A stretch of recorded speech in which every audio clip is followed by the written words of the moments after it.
Okay, a brief look at the career of Israel Folau, as promised. He starts in the NRL in 2007 when he's 18, and he gets 36 tries and 52 games for Melbourne between 2007 and 2008.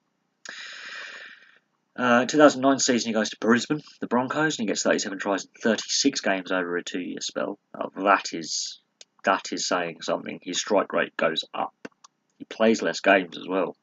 So now he's basically, if you add up the games played and the tries scored, he is near on a try a game man. And that's including his appearances for Australia, where he gets 6 tries in 8 games, and his appearances for Queensland, where he gets 5 and 5. His 4 years in the NRL are an outstanding achievement as an individual. To keep up a try a game ratio near off is pretty hard. It is easier to score in NRL than in Rugby Union, but to keep up a try a game ratio consistently over that many games, over 8 odd games, getting nearly 80 odd tries is pretty good. Not gonna lie there. That's hard to do. He does have a 2-year spell played for Greater Western Sydney in the AFL. It doesn't go very well. This is probably his one blip on his career, is his AFL stint did not work out. He is the right build to play AFL. He's a very tall, rangy athlete. He's over 6 foot. He's 6 foot plus something. He's very tall. He's very physical. He's a very big boy. But it didn't work out in AFL, and that's the problem. Going from rugby league to AFL. Gaelic football players have converted to playing AFL because it's a very similar game. He tried to do the conversion. It did not work out. But he still gave it a go. He only represented them in 11 games and he got 2 goals. So it's not great numbers. He redeems himself in SuperRugby because the Waratahs pick him up in 2013. He's that much of an athlete, at least. The Waratahs go, we'll look at your rugby league form, we'll forget the AFL. And they do. In the last 5 years, notwithstanding the first 3 games of the season, which I haven't got the data for, but he has scored 44 tries and got a penalty goal in 73 games up to October last year.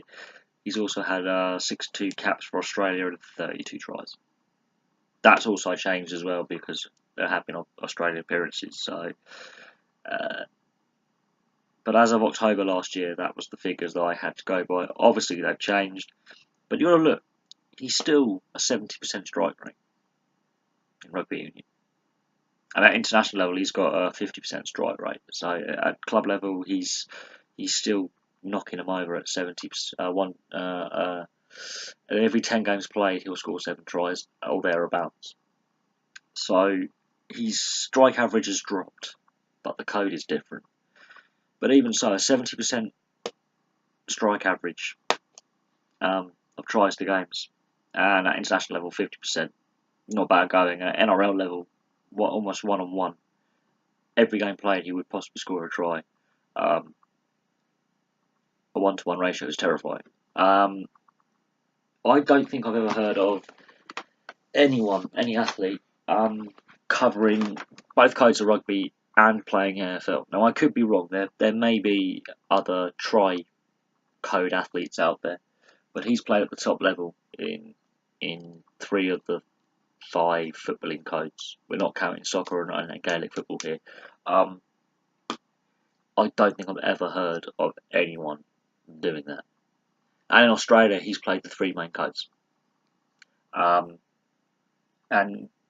in 11 years to do that is something. It's very. I mean, obviously you get rugby league and rugby union code swapping. You will have the occasional player go from rugby league to rugby union and vice versa. But to have someone start off in rugby league, go to Aussie rules, and then go to rugby union, I don't think has ever been done before, ever. And okay, admittedly the experiment didn't work at Greater Western Sydney in the AFL, but you have to take your hat off to someone trying to do it.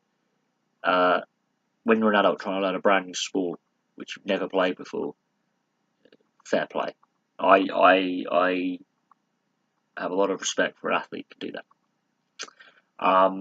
He's still going strong for the Waratahs. He's still scoring tries. I haven't got this season's figures, so the 2018 year I haven't got any of them. That's on me there. This is what I could get up to 2017.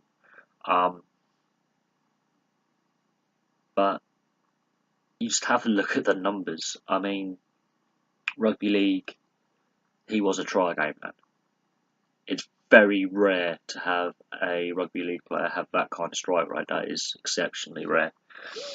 And rugby union, he's not much far behind that. Okay, he's at 70% of the games plays he gets a try. That's actually a pretty good strike rate for rugby union. So every 10 games you'll get 7 tries. That's a very scary strike rate that very few players, even for short spells, can have. To do that over your whole length of your rugby union career. And then at international level, to still have a 50% strike rate, again, for every 2 appearances to get a try on average. That, again, is very hard to keep going. Short spells, players can have in tournaments 7 tries in 5 games. Fine, we've seen this in the Six Nations. That's not an issue. But to do that over your length of international career, to keep up that scoring rate, is exceptionally hard. So I have to admit, he really is a trailblazer. But that's my little video on Israel Folau. He's a very interesting character. That was a brief look at Israel Folau's career, and I thank you very much for watching, and I'll have some more videos for you soon. Please like and subscribe, place your comments below, and there'll be a live stream tomorrow at 8 PM UK time, so I shall see you guys soon.